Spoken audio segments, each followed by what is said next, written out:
Hello friends, आज हम बात करेंगे प्रिवेंशन ऑफ एक्लेम्सिया। एक्लेम्सिया को कैसे प्रिवेंट करते हैं, उसके लिए कौन कौन से ड्रग का यूज करना पड़ता है, इसके बारे में हम डिटेल में बात करेंगे। तो एक्लेम्सिया, पहले हमें ये पता होना चाहिए एक्लेम्सिया होता क्या है, उसको ट्रीट कैसे करना है, उसके सिम्टम्स क्या हैं, तभी हम एक्लेम्सिया को ट्रीट कर पाएंगे। तो इंट्रोडक्शन की अगर हम बात करें एक्लेम्सिया के, तो एक्लेम्सिया एक ऐसी अवस्था है जिसमें गर्भावस्था, प्रेगनेंसी, प्रसव, लेबर पर, प्रसवोत्तरार्ध काल, पोस्टपार्टम पीरियड में गंभीर हाई ब्लड प्रेशर, प्रोटीनूरिया और कन्वल्जन सीजर जिसे हम बोलते हैं दिखाई देते हैं। यह माँ और शिशु दोनों की जान के लिए खतरा होता है। इसका सबसे पहला चरण प्री एक्लेम्सिया होता है। हाइपरटेंशन, प्रोटीनूरिया, जिसे समय पर पहचान कर और सही देखभाल करके एक्लेम्सिया को रोका जा सकता है। तो बेसिकली एक्लेम्सिया क्या है, जिस कंडीशन में हमारे पेशेंट जो होते हैं उनको आपके प्रोटीनूरिया जाए उसके यूरिन में, अगर हम यूरिन का चेक कराएंगे तो प्रोटीनूरिया जाएगा, उसके साथ में उसका हाई बीपी होगा, जो उसका बीपी होगा 140/90 से ज़्यादा होगा, उसको हम एक्लेम्सिया कहेंगे। साथ में उसको कन्वल्जन आएंगे, मतलब उसको सीजर आएंगे, उसको झटके आएंगे, वो उसको झटके आएंगे जैसे मिर्गी के दौरे होते हैं, उसको दौरे पड़ेंगे। झटके आना मतलब दौरे पड़ना।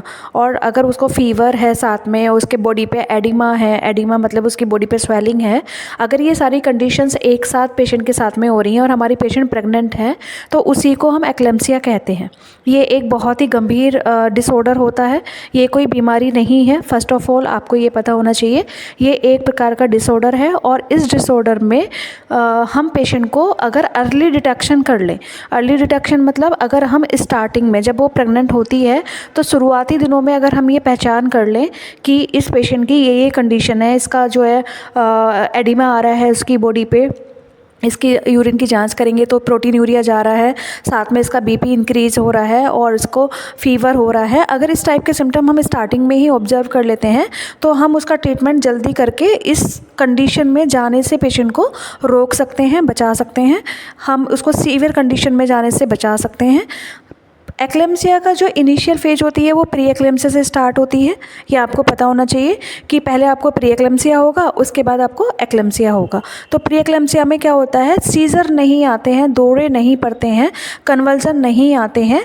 प्री एक्लेम्सिया में केवल आपका प्रोटीनूरिया जाएगा, आपका बीपी हाई होगा, आपको हल्का फुल्का बुखार रह सकता है, थकान महसूस हो सकती है। अगर ऐसा कोई भी सिम्टम नज़र आ रहा है तो प्री एक्लेम्सिया होता है। वो इनिशियल फेज होती है आपकी एक्लेम्सिया में कन्वर्ट होने के लिए। तो जब आपका पेशेंट प्री एक्लेम्सिया में है तभी आप उसको डिटेक्ट कर लीजिए, उसकी पहचान कर लीजिए और उसका ट्रीटमेंट कर दीजिए, जिससे कि हम इस बीमारी को, इस डिसऑर्डर को यहीं पर रोक दें, आगे उसको प्रोसीड ना होने दें और माँ और बच्चे दोनों को ही किसी भी प्रकार के कॉम्प्लिकेशन होने से बचा लें। तो ये इसमें आपको ऐसा करना है।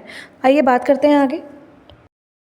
इसके बाद देखिए हम बात करेंगे कि इसका कॉज क्या है, इसका कारण क्या है, हाई रिस्क में क्यों जाती है वूमेन। इसका कोई कारण होगा ना, ऐसे ही तो कोई वूमेन हाई रिस्क में नहीं चली जाएगी। कोई प्रॉब्लम होगी, किसी चीज़ की डेफिशिएंसी होगी, कोई बीमारी होगी, अच्छा न्यूट्रिशन नहीं मिल रहा होगा। तो ऐसा कौन कौन से रीज़न हो सकते हैं जिनकी वजह से हमारी पेशेंट जो है वो प्री एक्लेम्सिया में डाइवर्ट हो सकती है। तो देखिए एक एक करके डिस्कस करते हैं। तो सबसे पहले देखिए high blood pressure in pregnancy. अगर आपको PIH की प्रॉब्लम है, PIH मतलब होता है प्रेगनेंसी इंड्यूस्ड हाइपरटेंशन। अगर आपकी प्रेगनेंसी की वजह से आपका बीपी हाई हो रहा है तो हमारे पेशेंट के एक्लेम्सिया में जाने के चांसेस ज़्यादा हो जाते हैं। इसके साथ ही अगर फर्स्ट प्रेगनेंसी प्राइमी ग्रेविडा, मतलब अगर जिसकी फर्स्ट प्रेगनेंसी होती है उसमें हार्मोन सडनली चेंज होने की वजह से ये कंडीशन आ जाती है। इसके बाद मल्टी पैरा प्रेगनेंसी में ट्विन या हाई प्रोटीन ट्रिपल एक्स अगर होंगे, ठीक है, अगर मल्टीपल प्रेगनेंसी है तो उसमें अगर ट्विन डिलीवरी होगी, ट्विन प्रेगनेंसी होगी या ट्रिपल प्रेगनेंसी होगी तो उसमें भी आपको एक्लेम्सिया प्री एक्लेम्सिया में जाने के चांस होते हैं। इसका रीज़न ये होता है कि आपका जो पेशेंट होता है वो ऑलरेडी पहले भी डिलीवर कर चुका है बेबी को, तो उसकी इम्यूनिटी इतनी अच्छी नहीं है, उसके अंदर पहले से ही बहुत सारे एलिमेंट्स की जो है वो डेफिशिएंसी चल रही होगी। और जहाँ पे ट्विंस डिलीवरी होती है या ट्रिपल एक्स डिलीवरी होती है तो वहाँ पे ट्विंस होने की वजह से, ट्रिपल एक्स होने की वजह से वहाँ पे डबल कंज्यूम हो जाता है ब्लड का, कैल्शियम का, फास्फोरस का, इन सब चीज़ों का डबल कंज्यूमन हो जाता है, डबल चाहिए होता है बेबीज़ को, क्योंकि 2 बेबी हैं तो डबल चाहिए, 3 बेबी हैं तो ट्रिपल चाहिए। तो उस कंडीशन में कई बार माँ को एक्लेम्सिया हो जाता है। उसका रीज़न यही होता है कि उतना प्रोडक्शन उसकी बॉडी करती नहीं है जितना कि उसका कंज्यूम हो जाता है। तो जो बॉडी होती है वो वीक हो जाती है और प्रीएक्लेम्सिया के फेजेस जो है वो स्टार्ट हो जाते हैं और लास्ट में उसको एक्लेम्सिया हो जाता है। जैसे कि पहले उसको 1 यूनिट ब्लड चाहिए रहा था अपनी बेबी के लिए, लेकिन जैसे ही वहाँ पे 2 प्रेगनेंसी हुई तो जो काम 1 यूनिट ब्लड कर रही थी वो 2 यूनिट करेगी, अगर 3 प्रेगनेंसी है तो 3 यूनिट करेगी। तो ये जो कंज्यूम करने का जो पैटर्न ज़्यादा हो जाता है और उसको बनाने का पैटर्न कम हो जाता है, यही दिक्कत करता है कि आपका पेशेंट जो है एक्लेम्सिया में जा सकता है। उसके बाद बात करेंगे तो ओबेसिटी भी एक रीज़न है, जिसका फैट बहुत ज़्यादा हो, वेट बहुत ज़्यादा हो, उसकी एज के अकॉर्डिंग, उसके BMI के अकॉर्डिंग, उसके हाइट के अकॉर्डिंग। तो ऐसे कंडीशन में भी पेशेंट को ये एक्लेम्सिया होने के चांसेस ज़्यादा हो जाते हैं। इसके बाद देखेंगे फैमिली हिस्ट्री ऑफ हाइपरटेंशन। अगर किसी की फैमिली में किसी को हाइपरटेंशन की प्रॉब्लम है और उसको वो जेनेटिकली मिली हुई है, उसको हेरिडिटरी मिली हुई है, तो ऐसे पेशेंट को भी ज़्यादा चांसेस होते हैं एक्लेम्सिया होने के। इसके बाद आपका है एनीमिया और मालन्यूट्रिशन। ठीक है, एनीमिया और मालन्यूट्रिशन, अगर किसी के अंदर खून की कमी है और मालन्यूट्रिशन है, अगर वो पहले से ही अंडर वेट है, उसका वेट उतना नहीं है जितना होना चाहिए, तो ऐसे पेशेंट को भी एक्लेम्सिया होने के चांसेस ज़्यादा होते हैं। इसके बाद है पुअर एंटीनेटल केयर। भाई उसके पूरे 9 महीने उसने किसी डॉक्टर को नहीं दिखाया, किसी से चेकअप नहीं कराया, उसे पता ही नहीं चला कि मेरे अंदर किस चीज़ की कमी है, मेरा BP बढ़ रहा है या कम हो रहा है। जब उसकी डिलीवरी होने वाली है उसी समय पे वो हॉस्पिटल लेकर आ रहे हैं पेशेंट को, उसी समय पे वो हॉस्पिटल में एडमिट करा रहे हैं। तो ये भी रीज़न होता है एक्लेम्सिया में कन्वर्ट होने का। कई बार ऐसे पेशेंट भी एक्लेम्सिया में चले जाते हैं, उनको ये पता ही नहीं होता कि हमारी कौन सी डेफिशिएंसी की वजह से हमें ये सिम्टम आ रहे हैं, और वो उसको कई बार ऊपरी चक्कर समझने लगते हैं, वो कई बार उसको जादू टोना वाला समझने लगते हैं, और वो ध्यान ही नहीं देते हैं कि ये हमारे बॉडी में एलिमेंट्स के कम होने की वजह से भी ये कॉज हो सकता है, ये कारण हो सकता है। तो ऐसे पेशेंट भी कई बार एक्लेम्सिया का शिकार हो जाते हैं। इसके बाद देखिए हम बात करेंगे कॉजेज़ की। नेक्स्ट जो कॉजेज़ आपके रहेंगे प्रिवेंशन ऑफ मेजर। ठीक है, इसके बाद हम बात करेंगे रोकथाम के उपाय। भाई प्री एक्लेम्सिया हुआ है या एक्लेम्सिया हुआ है तो उसको कैसे रोका जा सकता है, इसके बारे में बात करेंगे। तो देखिए सबसे पहले एंटीनेटल केयर करेंगे। भाई ANC करेंगे तभी हमें पता चलेगा हमारे पेशेंट को कौन सी बीमारी है, कौन सा डिसऑर्डर है, कौन सा जो वैल्यू है वो अप एंड डाउन हो रही है। तो ANC के दौरान हम चेक करेंगे पेशेंट का BP, आपका यूरिन टेस्ट करेंगे। ठीक है, अदर सिम्टम्स देखेंगे, उसके आईज उसका फिजिकल एग्जामिनेशन करेंगे। ठीक है, उसका न्यूट्रिशनल एग्जामिनेशन करेंगे। तो इन सब से हमें ये पता चल जाएगा कि हमारी पेशेंट जो है वो हाई रिस्क में जा सकती है या नहीं जा सकती है, जा रही है या नहीं जा रही है। तो सबसे पहले हमें ANC चेकअप करना है। इसके बाद हमें करना है ब्लड प्रेशर और यूरिन टेस्ट। ब्लड प्रेशर और यूरिन टेस्ट से हमें पता चल जाएगा कि हमारा पेशेंट का कौन सा एलिमेंट अप एंड डाउन हो रहा है, कौन सी वैल्यू अप एंड डाउन हो रही है। इससे हमें ब्लड चेक करने से और यूरिन चेक करने से पता चल जाएगा। अगर आपका हाई ब्लड प्रेशर आ रहा है तो आप उसका ट्रीटमेंट करेंगे, अगर आपके यूरिन में प्रोटीनूरिया जा रहा है तो आप उसका ट्रीटमेंट करेंगे। मतलब इस कंडीशन को सीवियरिटी में जाने से पहले ही आप प्रिवेंट कर लेंगे। इसके बाद हम चेक करेंगे वेट, मोटिलिटी एंड एडिमा।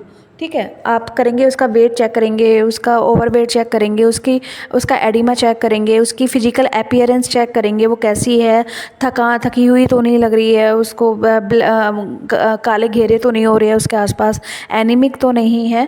ये सारी कंडीशन भी हम फिजिकल एग्जामिनेशन के थ्रू और ANC चेकअप के टाइम पे पेशेंट का करेंगे, जिससे कि हम उसको अर्ली डिटेक्ट कर सकें कि पेशेंट हमारा हाई रिस्क में है या नहीं है, और उसका इनिशियल ट्रीटमेंट हम स्टार्ट कर सकें और उसको फाइनलाइज एक्लेम्सिया में जाने से पहले ही प्रिवेंट कर पाएँ। इसके बाद देखिए बात करेंगे न्यूट्रिशन की। तो जो न्यूट्रिशन है उसमें आपको देखना है कि वो प्रोटीन ले रही है, विटामिन ले रही है, मिनरल्स से भरपूर आहार ले रही है या नहीं ले रही है, मतलब वो हेल्दी डाइट ले रही है या नहीं, ये आपको असेसमेंट करना है उसके न्यूट्रिशनल डाइट में। इसके बाद आपको असेस करना है आयरन, फोलिक एसिड और कैल्शियम सप्लीमेंट। ठीक है, क्योंकि आपको पता है कि प्रेगनेंसी के टाइम पे सबसे ज़्यादा जो कमी होती है वो आयरन, फोलिक एसिड और कैल्शियम की होती है, तो वो भी उसको लेने हैं। अगर बहुत ज़्यादा डेफिशिएंसी है तो वो डबल डोज भी इस चीज़ की ले सकती है। उसको देने का तरीका आपको बताना है कि किसी भी विटामिन C के साथ में वो ले सकते हैं, नींबू पानी के साथ में ले सकते हैं, या किसी जूस के साथ में मेडिसिन ले सकते हैं। तो उसका कंज्यूमशन बहुत अच्छा होगा, ये आप बता सकते हैं। अगर उसको एसिडिटी हो रही है या कोई अदर प्रॉब्लम हो रही है मेडिसिन लेने से, तो आप उसको बता सकते हैं उसको वार्म वाटर से लेना है, गर्म पानी से ही मेडिसिन लेना है, तो उसको रिलीफ मिलेगा इस चीज़ में। ये आपको एंटीनेटल चेकअप में बताना है। इसके बाद आपको आराम करने की शैली के बारे में बताना है, ठीक है। रेस्ट एंड लाइफ स्टाइल के बारे में बताना है कि पर्याप्त आराम उसको करना है, दिन में हर 2 घंटे के बाद उसको रेस्ट करना है, प्रॉपर उसको रेस्ट लेना है, ज़्यादा उसको पूरा दिन जो है बिजी नहीं रहना है, उसको अपने बॉडी को रेस्ट देना है। और उसको बताना है कि तनाव, उसको स्ट्रेस से बचाना है, किसी भी प्रकार के डिप्रेशन से, किसी भी प्रकार की टेंशन से उसको प्रिवेंट करके रखना है।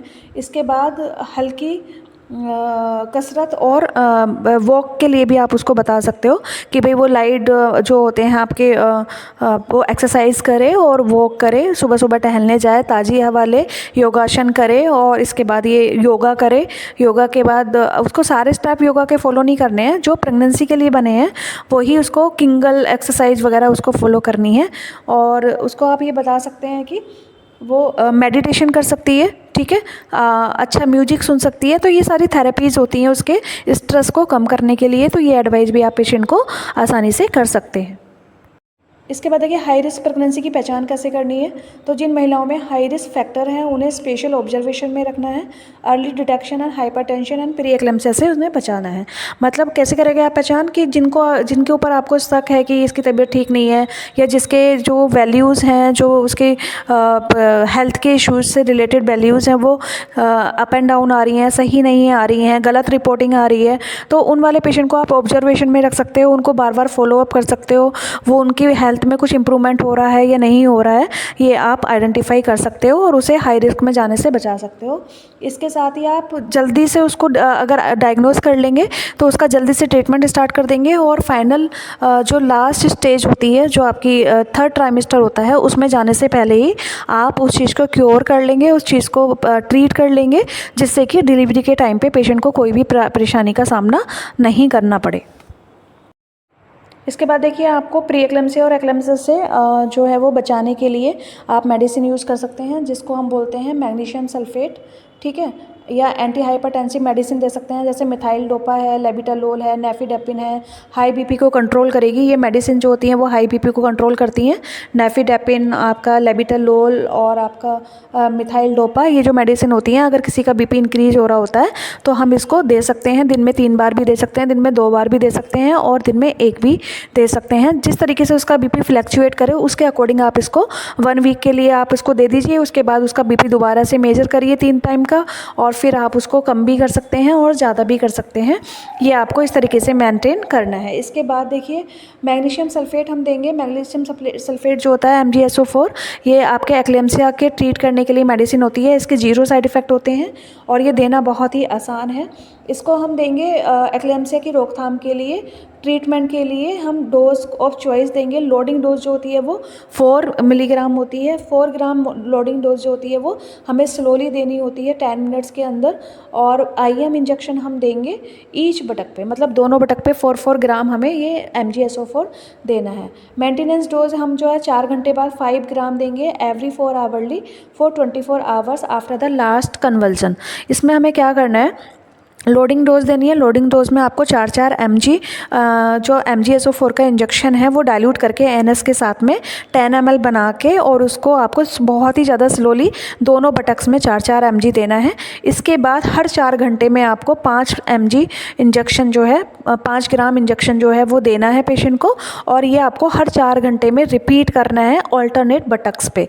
मतलब अभी आपने एक बटक पे दिया 5 मिलीग्राम, उसके बाद आप 4 घंटे बाद देंगे दूसरे बटक पे देंगे, उसके 4 घंटे बाद देंगे, फिर दूसरे बटक पे देंगे। इस तरीके से ऑल्टरनेट टाइम पे आपको ये इंजेक्शन देना है। साथ ही आपको ये इंश्योर करना है कि जब उसको लास्ट कन्वल्जन आया हो, मतलब लास्ट उसको फीड्स पड़ा हो, जिसको हम झटके बोलते हैं, तो उस झटके, लास्ट झटके जब उसका आया है उससे 24 घंटे तक आपको मेज़र करना है या फिर फॉलोअप करना है कि जब आपने उसको लास्ट डोज दिया है MgSO4 का, तो उसके बाद 24 घंटे तक उसको कोई भी दौड़े नहीं पड़ना चाहिए, कोई भी कन्वल्जन नहीं आना चाहिए।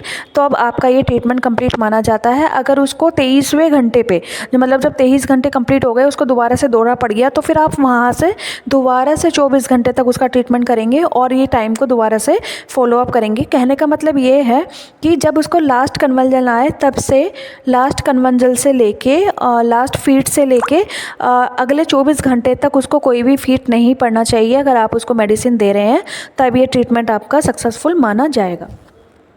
इसके बाद देखिए बात करते हैं प्रसव का समय, टाइमली डिलीवरी। यदि प्री एक्लेम्पसिया सीवियर हो तो मदर एंड बेबी की सेफ्टी के लिए समय पर डिलीवरी करानी ज़रूरी होती है। इसका मतलब है कि अगर आपको लग रहा है पेशेंट प्री एक्लेम्पसिया का मरीज़ है या एक्लेम्पसिया का मरीज़ है, उस समय पे आपको लेबर पेन का वेट नहीं करना है, जितना जल्दी हो सके बेबी को डिलीवर कराना है। अदरवाइज़ आपका बेबी और मदर दोनों ही कॉम्प्लिकेशन में जा सकते हैं। तो आपको क्या करना है कि जैसे ही आपका बेबी जो है वो 37 वीक का होता है, जैसे ही वो प्री मैच्योरिटी का पीरियड को कंप्लीट करता है तो अभी आपको उसको LHCS एडवाइस करना है, ताकि वो किसी भी प्रकार के फर्दर कॉम्प्लिकेशन से उसको बचाया जा सके। मतलब जैसे ही आपका बेबी 36 वीक क्रॉस कर गया, 36 वीक जैसे ही उसके कंप्लीट हो गए तो 37 वीक में आपको उसका सिजेरियन सेक्शन करा देना है। ये इसको प्रायोरिटी पे आपको रखना है। इसके बाद देखिए हर ANC पर आपको विजिट करनी है, BP और यूरिन का टेस्ट करना है।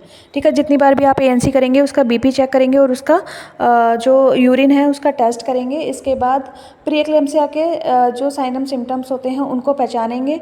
सिर दर्द, धुंधला दिखना, चेहरे पर जो है वो ड्राइनेस होना, पैरों पे सूजन होना, पेट में दर्द होना, ये सब जो है आपके एक्लेम्पसिया के लक्षण होते हैं। इसके बारे में पेशेंट को बताएंगे कि इस प्रकार के कोई भी लक्षण अगर पेशेंट को दिखाई दे रहे हैं तो वो तुरंत ही डॉक्टर के पास जाए।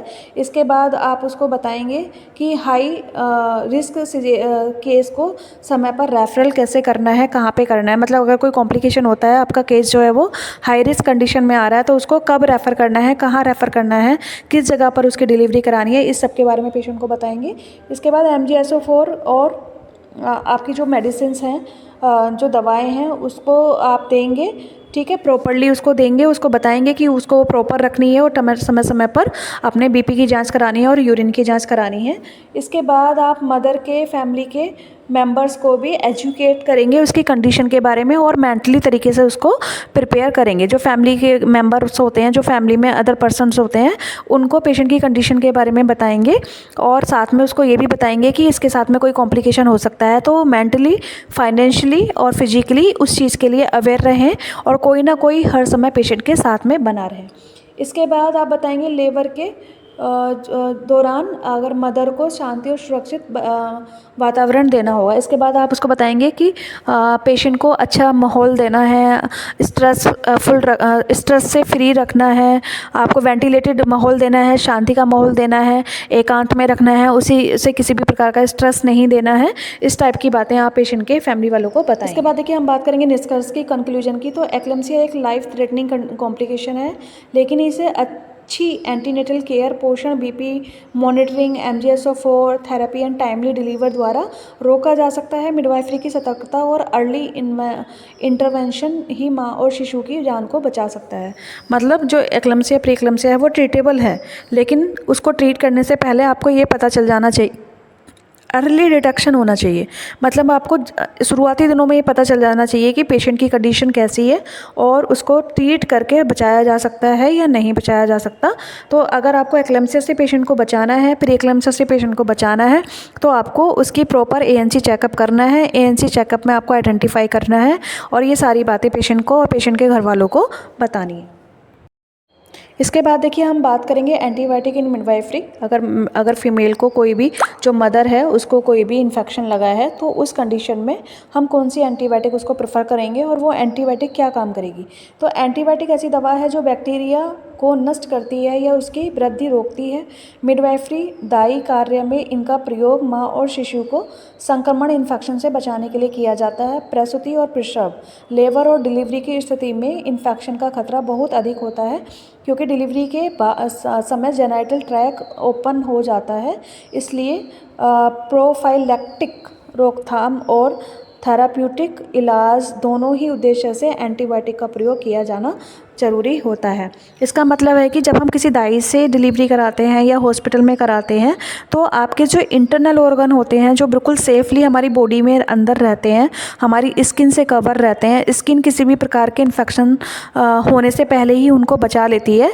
तो डिलीवरी के टाइम पे क्या होता है, आपके यूट्रस का जो मुंह होता है, जो सर्विक्स एरिया होता है, वो बहुत ज़्यादा वाइड ओपन हो जाता है। बहुत ज़्यादा वाइड ओपन होता है तो उसमें बहुत ज़्यादा स्पेस बन जाता है किसी भी इन्फेक्शन को अंदर इजीली जाने के लिए। तो स्पेशली ये तब होता है जब कोई भी डिलीवरी गाँव में हो रही होती है, घरों में हो रही होती है, हॉस्पिटल में नहीं होती है, तो ये इन्फेक्शन बहुत ज़्यादा तेज़ी से फैलता है। ये इन्फेक्शन जो है अंदर तक जाता है, बच्चे को इन्फेक्टेड कर सकता है, माँ को इन्फेक्टेड कर सकता है और आपके अदर ऑर्गन्स को भी इन्फेक्टेड कर सकता है अगर उसको ट्रीट ना किया जाए। तो थेराप्यूटिक तरीके से अगर हम देखें या प्रोफाइलैक्टिक तरीके से देखें तो ये अगर बहुत ज़्यादा स्प्रेड हो गया, बहुत ज़्यादा फैल गया तो पेशेंट शॉक में जा सकता है, पेशेंट की मृत्यु भी हो सकती है, पेशेंट कोमा में जा सकता है। तो ये सारी कंडीशंस आपके इन्फेक्शन से पेशेंट को फेस करनी पड़ सकती हैं, इसलिए उसको ट्रीट करना बहुत ज़रूरी है और उस इन्फेक्शन को ट्रीट करने के लिए ही हमें एंटीबायोटिक मेडिसिन की ज़रूरत पड़ती है। आगे देखते हैं हमें कौन कौन सी एंटीबायोटिक मेडिसिन की ज़रूरत पड़ेगी प्रेग्नेंट वुमेन को, और प्रेगनेंसी के बाद मदर को कौन कौन सी एंटीबायोटिक प्रेफर कर सकती हैं। तो देखिए बात करेंगे मिडवाइफरी में एंटीबायोटिक कब दी जानी चाहिए। तो देखिए नॉर्मल डिलीवरी के बाद दी जानी चाहिए। ठीक है। पेरिनियल टीयर अगर हुआ है, एपिजोटमी लगी है या प्रोलॉन्ग्ड लेबर हुआ है तो इस कंडीशन में हम पेशेंट को एंटीबायोटिक मेडिसिन देते हैं, क्योंकि अगर कोई भी टीयर हुआ है तो वहाँ पे कटा फटा है, वहाँ से बहुत ज़्यादा ब्लीडिंग हुई है, वहाँ पे इन्फेक्शन बहुत ज़्यादा लग गया है, एपिजोटमी हुई है, अगर नीचे किसी को स्टिच आए हैं तो उस कंडीशन में इन्फेक्शन लगने के चांसेस ज़्यादा रहते हैं। तो इन कंडीशन में आपको डिलीवरी के तुरंत बाद माँ को उस घाव को सुखाने के लिए, उस घाव के इन्फेक्शन को किल करने के लिए एंटीबायोटिक देना होता है। इसके बाद देखिए सिजेरियन सेक्शन में इन्फेक्शन रोकने के लिए, रूटीन प्रोफाइलैक्सिस को रोकने के लिए हमें एंटीबायोटिक की ज़रूरत पड़ती है। अगर किसी का सिजेरियन सेक्शन हुआ है, किसी का ऑपरेशन से डिलीवरी हुई है तो उस कंडीशन में हमें एंटीबायोटिक देनी है। इसके बाद pre mature of rupture of membrane. Pre mature rupture of membrane में क्या होता है, इन्फेक्शन आपका अंदर तक जाने के चांसेस रहते हैं। तो अगर किसी का एमनियोटिक फ्लूइड की थैली टाइम से पहले रप्चर हो गई है, टाइम से पहले फूट गई है, तो उस कंडीशन में भी आपको एंटीबायोटिक देना पेशेंट को होता है 3 डेज़ के लिए या 7 डेज़ के लिए, जिससे कि हम फर्दर अगर वहाँ पे कोई इन्फेक्शन होने वाला है या हो गया है उससे उसको प्रिवेंट कर सकें। इसके बाद देखिए पोस्टपार्टम इन्फेक्शन में एंड्रोमेट्राइटिस या वुंड इन्फेक्शन या मैस्टेटाइटिस। अगर ये कोई भी अगर आपका ब्रेस्ट में एंगोर्जमेंट हुआ है, ब्रेस्ट में इन्फ्लामेशन हुआ है, या आपका वुंड कहीं पे बन गया है, वुंड में आपको पस भर गया या वहाँ पे इन्फेक्शन हो गया, इचिंग हो गई, स्वेलिंग हो गई, पेन हो गया, तो ये सारे इन्फेक्शन के साइन एंड सिम्टम्स हैं। एंड्रोमेट्राइटिस, ठीक है, एंड्रोमेट्रियम लेयर में अगर इन्फेक्शन हो गया है तो इस कंडीशन में भी आपको एंटीबायोटिक प्रेफर करनी है। इसके बाद यूरिनरी ट्रैक इन्फेक्शन, जिसको हम यूटीआई बोलते हैं, जो गर्भावस्था में प्रसव के बाद में होती है। ये मोस्टली देखा गया है कि महिलाओं में डिलीवरी के बाद ज़्यादातर महिलाओं को यूटीआई की शिकायत रहती है। तो अगर ऐसी कोई भी कंडीशन है उसमें भी आपको एंटीबायोटिक देना है। इसके बाद न्यूबॉर्न केयर के समय नियोनेटल सेप्सिस की रोकथाम के लिए, ठीक है, नियोनेटल जो बेबी है जो नया पैदा हुआ है जिसकी 0 इम्यूनिटी है, उसको इन्फेक्शन ना लगे तो उसकी रोकथाम के लिए भी हम एंटीबायोटिक प्रेफर कर सकते हैं। अब देखिए आपकी जो पहले एंटीबायोटिक होगी वो होगी पेनिसिलिन ग्रुप की। पेनिसिलिन ग्रुप की जो एंटीबायोटिक होगी एम्पीसिलिन और एमोक्सिसिलिन इसका नाम होगा, ठीक है। पेनिसिलिन ग्रुप की जो एंटीबायोटिक रहेगी एम्पीसिलिन और एमोक्सिसिलिन एंटीबायोटिक आप दे सकते हो। इसे किस किस चीज़ में यूज़ कर सकते हो, यूटीआई प्यूपेरियल सेप्सिस में यूज़ कर सकते हो, नियोनेटल इन्फेक्शन में यूज़ कर सकते हो। सुरक्षित और प्रेगनेंसी में कॉमनली ये यूज़ की जाती है, ठीक है। ये सुरक्षित है, मतलब ये सेफ़ है प्रेगनेंसी में। जब माँ अपने बच्चे को दूध पिला रही होती है तब भी सेफ़ है, जब माँ दूध नहीं पिला रही होती है, उसको किसी प्रकार का इन्फेक्शन लग रहा है, तो ये माँ के लिए एक सेफ़ मेडिसिन होती है पेनिसिलिन ग्रुप की एम्पीसिलिन और एमोक्सिसिलिन। सेकंड जो मेडिसिन रहेगी सेफेलोस्पोरिन ग्रुप की, सेफ्ट्रिजोन, सेफेक्जिम एंड सेफिक्जिम, ठीक है। सेफेक्टेजिम एंड सेफ्ट्रेजोन, ये आपकी 3 मेडिसिन हैं जो ब्रॉड स्पेक्ट्रम ग्राम पॉजिटिव और ग्राम नेगेटिव दोनों पर असर करती हैं। देखिए broad spectrum gram positive gram negative एक बहुत ही खतरनाक बैक्टीरिया होता है।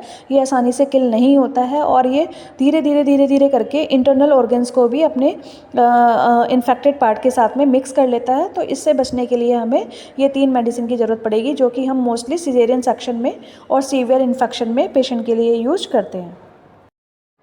इसके बाद देखिए मैक्रोलाइड्स ग्रुप की जो इरिथ्रोमाइसिन, एजिथ्रोमाइसिन एंड क्लेरिथ्रोमाइसिन ये मेडिसिन होती हैं जो कि हमारी मैक्रोलाइड्स ग्रुप की मेडिसिन होती हैं। पेनिसिलिन एलर्जी होने पर ये प्रयोग में ली जाती हैं। एक तरीके से देखा जाए तो ये पेनिसिलिन का एंटीडोट भी होती हैं जो क्लैमिडिया, रेस्पिरेटरी प्रॉब्लम और सम जेनिटल ट्रैक्ट इन्फेक्शन के लिए यूज होती हैं। अगर आपको क्लैमिडिया की प्रॉब्लम है, रेस्पिरेटरी प्रॉब्लम है या कोई भी जेनिटल ट्रैक्ट इन्फेक्शन है तो उस कंडीशन में आप इसको यूज कर सकते हैं।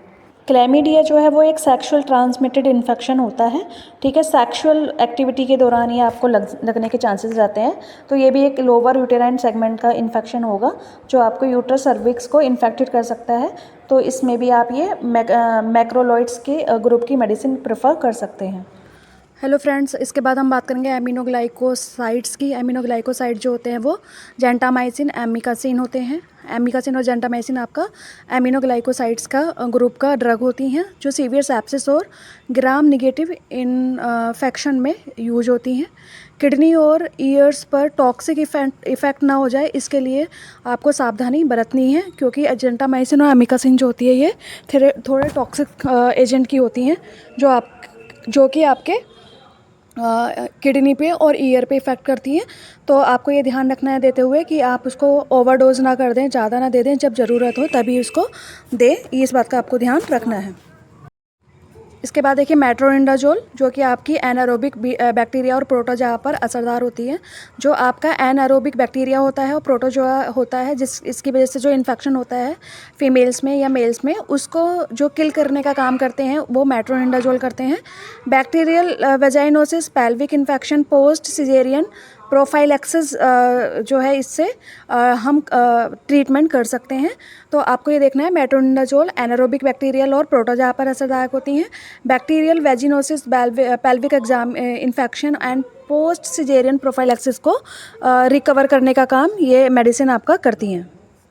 इसके बाद देखिए टेट्रासाइक्लिन जैसे डॉक्सीसिक्लिन एंड एसटीआईज, क्लैमिडिया, माइकोप्लाज्मा में हेल्प करती हैं। जो आपके एसटीडी डिजीज़ होती हैं, जो सेक्सुअल ट्रांसमिटेड डिजीज़ होती हैं या फिर ब्लड के कांटेक्ट में आने से फैलती हैं, उनको जो प्रिवेंट करने का काम करती हैं, जो प्रोफाइलैक्टिक ड्रग हम जिनको बोलते हैं वो टेट्रासाइक्लिन और डॉक्सीसाइक्लिन होती हैं। प्रेगनेंसी और ब्रेस्ट फीडिंग में इस कॉन्ट्रा इंडिकेटेड होती हैं, मतलब प्रेगनेंसी है और ये अगर आप बच्चों को दूध पिला रही है माँ, तो ऐसी कंडीशन में ये मेडिसिन हम उनको नहीं दे सकते हैं, क्योंकि जो टीथ डिस्कलरेशन और बोन ग्रोथ पर असर डालते हैं। ठीक से उनके टीथ का डेवलपमेंट नहीं हो पाता और बोन जो है उनकी वीक रहती है या फिर कह लीजिए डेवलपमेंट नहीं हो पाता। इसलिए इस कंडीशन में हमें कॉन्ट्रा एडिट करना है। कॉन्ट्रा इंडिकेटेड होती हैं, इसमें हमें नहीं देनी है आपका टेट्रासाइक्लिन। इसके बाद देखिए रोल ऑफ एएनएम इसमें क्या होगा, तो इन्फेक्शन के रिस्क फैक्टर को पहचानना, ठीक है। पहले आपको पहचानना है कि कौन सा इन्फेक्शन है, कैसा इन्फेक्शन है। उसके बाद आपका प्रोम, अनहाइजीनिक एंड कंडीशनल, इस टाइप से आपको पहचानना है कि पोस्टनेटल है, मतलब डिलीवरी के बाद हुआ है, या फिर अनहाइजीनिक की वजह से हुआ है, फॉली डिस्चार्ज हो रहा है उसको। तो ये सारी चीज़ें आपको देखना है। एएनएम को पहले आइडेंटिफाई करना है कॉज मतलब कारण, मतलब इन्फेक्शन जो हुआ है उसका रीज़न क्या है, उसका कारण क्या है, कहाँ का इन्फेक्शन हुआ है, ये एएनएम को पता करना है। इसके बाद डॉक्टर के ऑर्डर के अनुसार आपको एम्ब्रायोनिक सही डोज, जो एंटीबायोटिक की जो सही डोज होती है वो देनी है। रूट आपको देखना है कि कौन सी एंटीबायोटिक कौन से रूट से दी जाती है या कौन से रूट से दे सकते हैं, इसका आपको ध्यान देना है। इसके बाद एएनएम का जो रोल रहेगा वो ड्रग एलर्जी स्टोर, जैसे कि अगर कोई ड्रग होता है उससे एलर्जी होने के चांसेस होते हैं या एलर्जी हो जाती है, तो आपको इस पर भी ध्यान देना है कि किसी भी ड्रग से किसी प्रकार की एलर्जी ना हो रही है तो उसका तुरंत एंटीडोट क्या होगा ये भी एएनएम को पता होना चाहिए। इसके बाद आपका साइड इफ़ेक्ट देखना है, कोई साइड इफ़ेक्ट तो नहीं हो रही है, डायरिया या एलर्जी या रैशेस या वहाँ पे हेप्रोटॉक्सिसिटी, ठीक है, हाइपर टॉक्सिसिटी या फिर कोई नेफ्रोटॉक्सिक एजेंट तो नहीं हो रहा है, कोई एलर्जी, कोई स्वेलिंग तो नहीं हो रही है। ये सारी चीज़ें आपको नोट करनी है ड्रग देने के बाद। माँ और परिवार को एंटीबायोटिक अकर्स पूरा करने का सलाह देना, मतलब जो एंटीबायोटिक का कोर्स होता है वो पूरा उसका कंप्लीट करें, इस चीज़ को आपको बताना है। इसके बाद इन्फेक्शन प्रिवेंशन प्रोफाइलैक्सिस, साफ़ सफाई का ध्यान रखना है। एसेप्टिक डिलीवरी करानी है, टेक्निक यूज़ करनी है, एसेप्टिक टेक्निक यूज़ करनी है डिलीवरी कराते हुए। आपको हॉस्पिटल में ही डिलीवरी करानी है। इंश्योर करना है कि जो ट्रेंड कोई स्टाफ है तो वो डिलीवरी को कंडक्ट कराए। ये सारी कंडीशंस आपको देखनी है जब भी आप किसी पेशेंट की डिलीवरी कराने जा रहे हैं। अब इसके कंक्लूजन की बात करें, निष्कर्ष की बात करें, तो मिडवाइफरी में एंटीबायोटिक माँ और शिशु को गंभीर संक्रमण से बचाने में या लाइफ सेविंग भूमिका निभाता है। सही एंटीबायोटिक का चयन, उचित डोज, समय पर एडमिनिस्ट्रेशन, साथ ही मिडवाइफ्स की सतर्कता, यह सब मैटरनल और नियोनेटल मॉर्बिडिटी एवं मॉर्टिलिटी को कम करने में अत्यंत महत्वपूर्ण होती है। मतलब अगर आप एंटीबायोटिक दे देंगे तो किसी भी प्रकार के शॉक से या किसी प्रकार की एलर्जी से या किसी भी प्रकार का इन्फेक्शन से पेशेंट को बचा सकते हैं। लेकिन उसके लिए आपको ये पहले पता होना चाहिए कि इन्फेक्शन लगा कौन सा है और आप उस इन्फेक्शन में कौन सी मेडिसिन दे सकते हैं, और अगर मेडिसिन से कोई एलर्जी होगी तो उस कंडीशन में आप उसको क्या कर सकते हैं। तो इसके लिए आप एक काम कर सकते हैं कि कोई भी एलर्जी है तो आप पहले उसको टेस्ट डोज से टेस्ट कर सकते हैं कि वो उस पेशेंट को सूट करेगी या नहीं करेगी। एंटीबायोटिक देने के टाइम पे हम पहले जो मेडिसिन होती है उसको टेस्ट कर लेते हैं, और थोड़ी सी मेडिसिन लेकर आप एपिडर्मिस लेयर में लगा सकते हैं, सबक्यूटेनियस लगा सकते हैं, और उसको 15 से 20 मिनट के लिए, आधा घंटे के लिए छोड़ के ऑब्जर्व कर सकते हैं कि किसी प्रकार का इन्फेक्शन तो वहाँ पे नहीं है। उसके बाद आप उसको डोज लगा सकते हैं। तो इस तरीके से आप देख सकते हैं कि मेडिसिन जो है वो पेशेंट को सूट करेगी या नहीं करेगी। तो किसी भी प्रकार की जानलेवा डिसऑर्डर से आप एंटीबायोटिक की हेल्प से पेशेंट को रिकवर कर सकते हैं। आपको ये इन्फॉर्मेशन कैसी लगी, प्लीज़ शेयर करें, कमेंट करें। Thank you so much.